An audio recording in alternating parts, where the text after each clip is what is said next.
Hello friends, welcome back to the channel. Today I've got an exciting story for you. She didn't hear the deal. It happened behind a closed door while the lantern swung low and the men's voices whispered like snakes in the dark. But 17-year-old Eliza Cartwright knew. She had seen the way her uncle looked at her after her father died, more as burden than blood. Gold fever had eaten through him like a sickness. He had no use for a girl with soft hands and sharp thoughts. Not when traders came through offering coins and whiskey in exchange for what the miners couldn't dig from the hills. She had begged not to go west after the burial, but he insisted. Said her mother's people once came from this land, that she should be grateful to breathe the mountain air. Grateful. That word rang in her ears as he led her to the camp of rough-faced strangers under the guise of delivering supplies. The men were already drinking when she arrived. She smelled gunpowder, sweat, and something worse. Anticipation. When her uncle took the gold and walked away without looking back, something inside her cracked like dry bone. The oldest man grabbed her wrist and grinned. "You're pretty for a settler," he said. "You'll fetch us more than this gold in the right town." She didn't scream. She didn't cry. Her body froze, but her mind ran to every memory of her father teaching her how to hold a knife, how to listen for footsteps in the dark. They tied her to a post at the edge of the clearing like she was livestock. As the fire crackled and the men laughed louder, she stared at the stars until her vision blurred. She swore then if she ever got free, she'd burn the world they came from. Hours passed. The men grew drunk. The night thickened, and then suddenly everything changed. A sharp whistle cut through the air, followed by a hiss. The first man dropped with an arrow in his throat. The second barely turned before the shadows moved. Swift, silent, deliberate. Panic erupted. Guns fired blindly. Horses screamed. Eliza tried to make sense of the chaos until a figure knelt beside her, his eyes dark and unblinking. He cut her rope in one stroke. "You're safe now," he said. She didn't even know his name. But something in his voice made her believe him. Eliza didn't remember standing, only the feel of dirt beneath her bare feet and the warmth of his hand as he pulled her toward the trees. Behind them the bandits' camp burned. Orange flames licking the sky. Gunpowder cracking like thunder. The man didn't speak again, but others moved with him. Cheyenne warriors, faces painted with war symbols, steps silent as wolves. She stumbled once, dizzy from fear and smoke, and he steadied her without looking. By the time they stopped, they were miles away, deep in a forest where the sky barely peeked through the tall pine canopy. The man finally turned to her. He wasn't old. Perhaps a few years older than her, his expression unreadable, but his presence grounding. "You were sold," he said flatly, more statement than question. She nodded, lips trembling but dry. "My uncle, for gold." He said nothing for a moment, then gave a short nod like he understood too well. "I am Tamaka," he said. "We saw what they did to our lands, to our women. You were not meant to be theirs."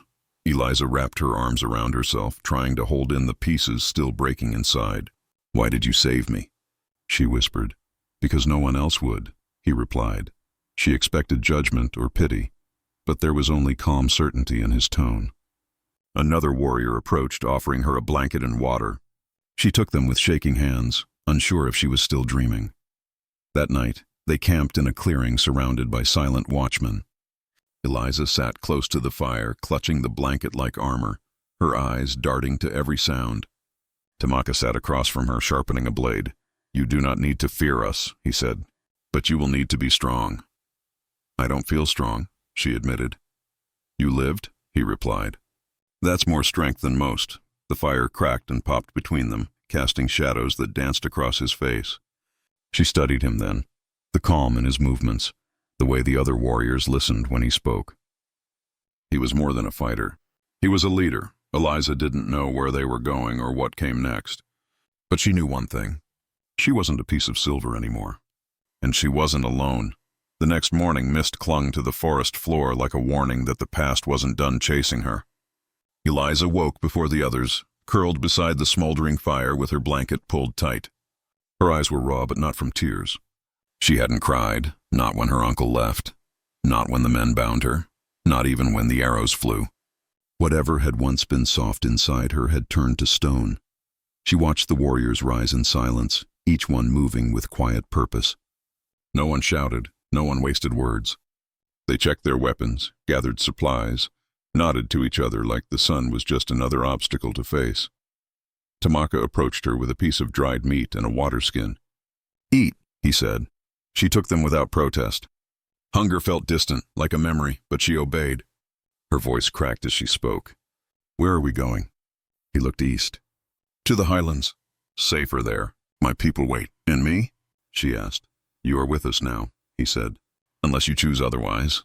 The words hit harder than she expected. She didn't feel like she had choices anymore. But hearing someone say the word choose, made something shift. They traveled all day, weaving through narrow trails that wound between trees and over shallow creeks. Eliza rode behind one of the warriors, gripping the saddle horn with sore fingers. She listened as the men spoke in Cheyenne, their voices low, rhythmic, like music carved from the earth itself. She didn't understand the words, but she recognized tone, respect, caution, sometimes even humor. They weren't the savages she'd heard whispered about in settler camps. They were survivors, observers, hunters who knew when to strike and when to vanish. That afternoon, they stopped at the base of a burned-out village. Charred remains of lodges and shattered pottery littered the clearing like bones. Tamaka said nothing as they walked through the ashes. Eliza followed, eyes wide. "This was ours," he said softly. "Taken 2 winters ago for cattle land." She knelt beside a half-buried doll, the wood blackened but intact. "Why show me this?" she asked. "So you know who the real thieves are." He didn't raise his voice. He didn't need to. The silence said enough, and in it Eliza began to understand that her pain was only one thread in a much older, bloodier pattern. They reached the highlands by dusk, where the sky opened wide and the wind carried no lies. Eliza stood on a cliff's edge, staring down at the valley below, where teepees dotted the open grass like stars fallen from the sky. Smoke from evening fires curled upward in thin strands. The Cheyenne camp was alive, but not with noise, with rhythm, movement, harmony. As the warriors descended into the valley, children ran to meet them, laughter echoing between the hills. Women came forward, eyes scanning faces. Some wept, some smiled. Eliza stood behind Tamaka, her hands clenched at her sides. She didn't know where to look. She didn't belong to them. She didn't belong anywhere. One of the older women approached, her hair long and silver, her face weathered like the land. She looked Eliza over slowly, then nodded. "She has storm in her eyes," the woman said to Tamaka. "But no roots," he answered softly. "Then we teach her to plant them." That night, Eliza sat apart, watching the firelight dance on unfamiliar faces. She was fed real food, warm and spiced, nothing like the dried rations she'd grown used to. Children circled the fire, mimicking warriors in play.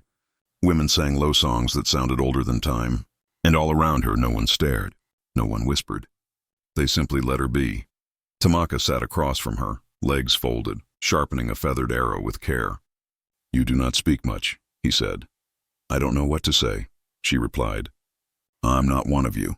"You're not one of them either," he said. "So what does that make me?" She asked, bitter. "Alive," he said. "And free." The words stung, not because they were cruel, but because they were true. She had been carried by men who saw her as coin, saved by strangers who didn't ask anything in return. And still, she didn't know what to do with herself. "What if I don't belong anywhere?" she whispered. "Then you make a place. That is what our people have always done."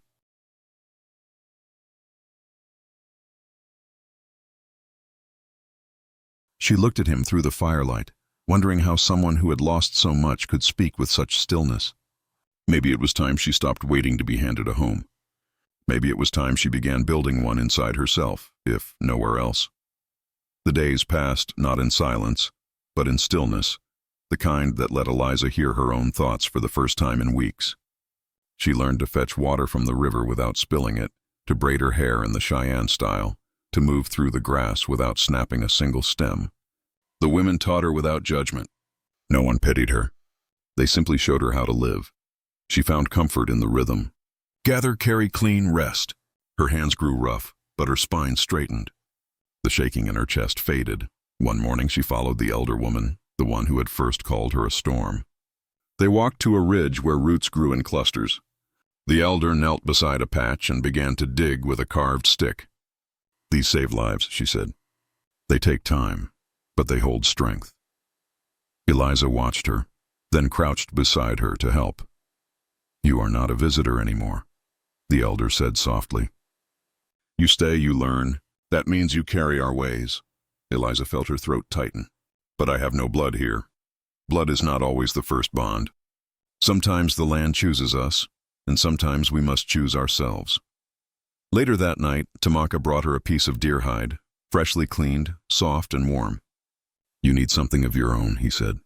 "A mark, a sign?" She didn't understand at first. Then he showed her a small bowl of crushed berries, a sharp bone, and a stone slate.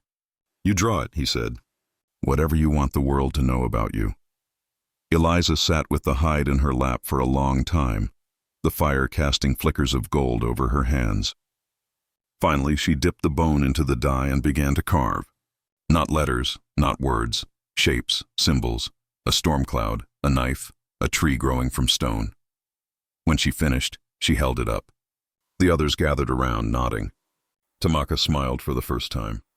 "Now," he said, "you are not just a girl who survived. You are a woman who remembers." That night, Eliza slept with the hide beside her heart.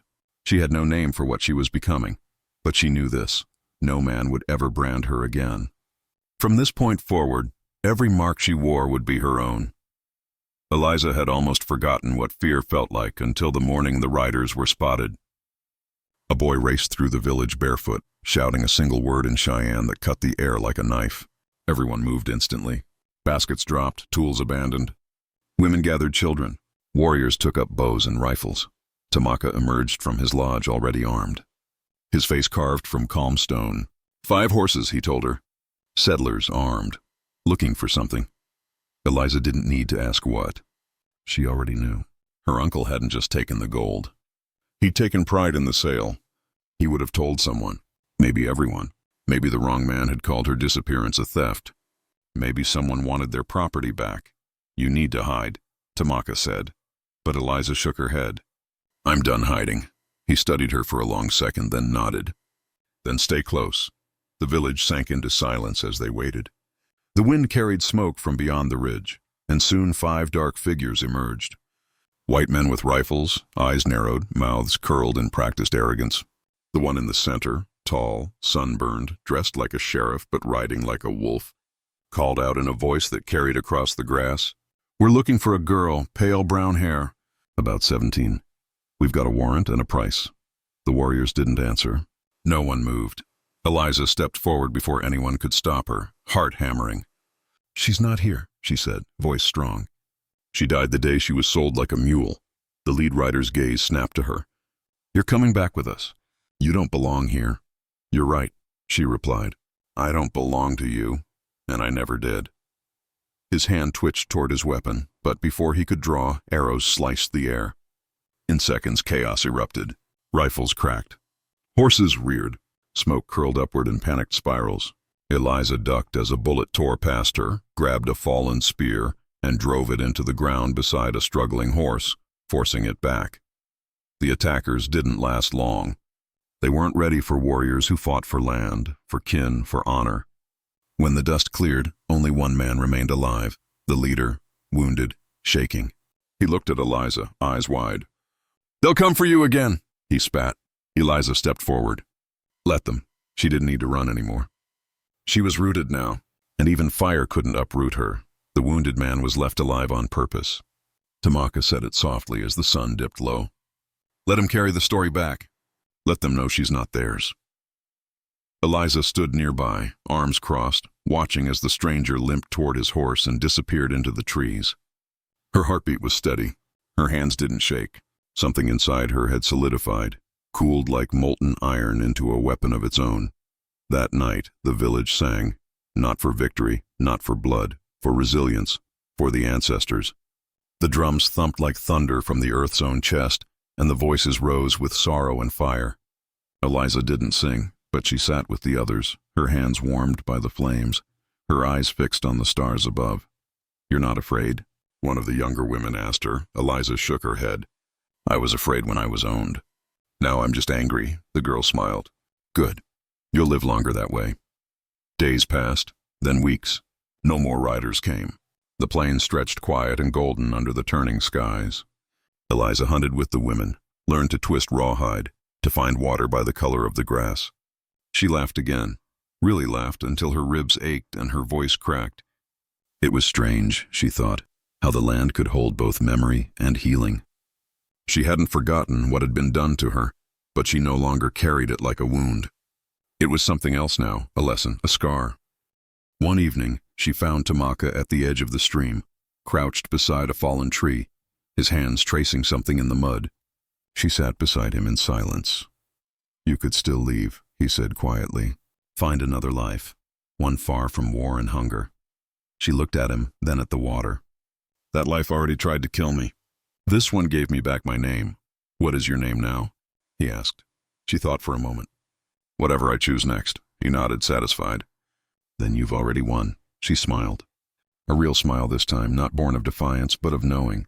They could send riders, guns, fire, whatever the world had left. But they couldn't take what she'd built from ruin. Not her spirit, not her name, not her place. Some things, once reclaimed, stay untouchable forever. The summer heat came early that year, curling the grass and turning the air thick with dust and bees. Eliza stood in the circle with the other women, her feet bare, her palms stained with dye from the skins they'd painted that morning. Around them, songs rose in a rhythm that pulsed like a heartbeat. Low drums, the clatter of rattles, voices carried by smoke and memory. It was a ceremonial night, one not for outsiders, but she had been invited to join. Not because she was born of the people, but because she had chosen to stay. The fire cracked as a dancer leapt across the center, feathers trailing like flame. Eliza watched him move with the grace of a bird in storm winds. Then it was her turn. Her feet moved without thought, taught by days of mimicry and the quiet corrections of elder hands. The rhythm entered her body, not like a foreign song, but like something she had forgotten she already knew. Across the fire, Tamaka watched with eyes unreadable. He had said little since the raid. He had grown quieter in the way men do when too much truth crowds the chest. After the dance, she stepped away to the edge of the trees where silence lived. He found her there, as she knew he would. "You were not watching the others," she said without turning. "You watched me." "I was watching a girl disappear," he replied. She looked over her shoulder. "And what's left?" "Someone I don't need to protect anymore." She stepped closer. "But I still want you to stand beside me." For a long breath, he said nothing. Then slowly he reached into his belt and pulled out a knife, its handle carved from bone, the blade wrapped in dyed sinew. He held it out to her. "It's not for killing," he said. "It's for keeping." She took it with both hands. It was lighter than it looked, but full of meaning. "What am I keeping it for?" "To remember you never needed saving," he said. "Only space to fight back." That night she slept with the blade under her blanket, not out of fear, but because it felt like truth. Some weapons weren't forged in fire. They were carved from memory, reclaimed by will, and sharpened by choice. They came at dawn, just as the mist began to lift from the valley. The sound of hooves, many this time, not 5, not 10, but dozens, thundered across the hills before anyone saw them. Eliza was already awake, feeding the fire near the cooking stones when the alarm call went up. She dropped the pot and turned toward the sound, her heart already racing. Tamaka was by her side within moments, bow in hand, eyes narrowed toward the ridge. "Bluecoats," he said. "Army." The word cut like a blade. Eliza's breath caught. "For me?" "No," he said grimly. "For all of us." The camp erupted into motion. Women packed quickly. Children were led toward the hidden path behind the cliffs. Warriors gathered in a tight formation, arrows ready, rifles loaded. Eliza ran for her knife and the short bow one of the women had taught her to use. She was not going to hide. Not again. By the time the soldiers crested the hill, dust trailing behind them like ghosts, the camp was nearly gone. Only warriors and fire remained. The captain called out in a booming voice, "By order of the United States Army, this land is not yours. Disperse or face force." Tamaka stepped forward, tall and unmoving. "It was never yours to take." The tension cracked like thunder. A single gunshot rang out, and then the world shattered into fire and smoke. Eliza moved with purpose, helping the wounded, firing into the dust, pulling a child to safety when a soldier charged the camp's edge. She wasn't a settler girl anymore. She was part of the fire now. The soldiers were not prepared for resistance this fierce. They thought they were clearing savages. They found warriors instead. Within minutes, the tide turned. The soldiers fled, dragging their wounded, shouting curses that disappeared into the trees. But the cost was carved deep. 3 Cheyenne men had fallen. A 4th clung to life with a bullet in his side. Eliza helped wash the blood from his skin. Her hands did not tremble. Tamaka sat beside her that night, watching the stars through a sky heavy with smoke. "They'll come again," he said. "They always do." "Then we'll be ready," she whispered. She had nothing left of the world she came from, and she didn't want it back. The smoke faded with the dawn, but the scars it left behind clung to the land like echoes. Eliza walked through the camp slowly, her boots coated in ash, her hands scratched from splinters and stone. Rebuilding had already begun. Broken teepee poles were being mended, torn hides patched, wounds dressed in silence. No one wept, no one wailed. Grief here was sacred, and it moved quiet as the wind. She stopped near the burial hill, where 3 new mounds of earth had been laid beneath the trees. She placed a stone on each, then sat cross-legged at their base. Tamaka joined her minutes later, his footsteps so soft they barely touched the ground. "You don't have to stay," he said, voice low. "There's a wagon trail a day east. We could ride you to it. You'd have gold safe passage. You could go anywhere." She stared at the graves. "I don't want to go anywhere." "Why?" he asked. "Because this place made me," she said. "I died back there when I was sold, but I was born here in blood, in fire, in choice." He looked at her, and in that gaze she saw understanding. "Pain, yes, but also pride." "Then stay," he said. "Not as a rescued girl, not as a guest, as one of us." "What does that mean?" she asked. "It means you work, you fight, you eat what you carry, and sleep where the earth welcomes you. It means when they come again, you bleed beside us." She nodded. "I already have." That night they gathered by the fire, not for ceremony, not for mourning, but for resilience. The women sang, the men smoked in silence, and the children somehow laughed again. Eliza sat with Tamaka, a new hide in her lap. On it, she drew with berry dye and ash the story of a girl taken for gold who rose through smoke and fire and stood beside warriors. When she finished, she held it up. The circle nodded. No one needed to ask what it meant. They already knew. Her name wasn't something she'd lost. It was something she had earned. And now it belonged to the land, to the tribe, and most of all to herself. She hadn't just survived. She had stayed on her own terms forever. If you liked my story, don't forget to subscribe and stay tuned for more.